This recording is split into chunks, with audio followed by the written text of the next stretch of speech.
مسجد نبوی کا صحن تھا اور ایک شخص کونے میں بیٹھ کے دعا مانگ رہا ہے. ذرا اس کے دعا کے لفظ سنیے. اللہم انی اسألک بانک انت اللہ. اے اللہ میں تجھ سے اس لیے مانگتا ہوں کہ تو میرا اللہ جو ہے.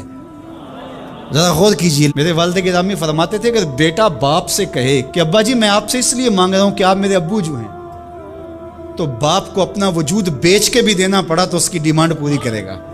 جو اس نے لفظ ہی ایسا کہہ دیا تو بندہ کیا کہہ رہا ہے؟ اللہم انی اسألک بانک انت اللہ. اللہ میں تجھ سے اس لیے مانگ رہا ہوں کہ تو میرا اللہ جو ہے. لا الہ الا انت، تیرے علاوہ کوئی ہے بھی تو نہیں.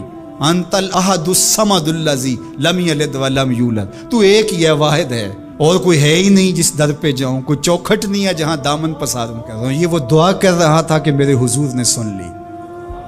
تو ایک صحابی کو فرمایا کہ یہ جو دعا کر رہا ہے اب جو مانگے گا اللہ عطا کرے گا.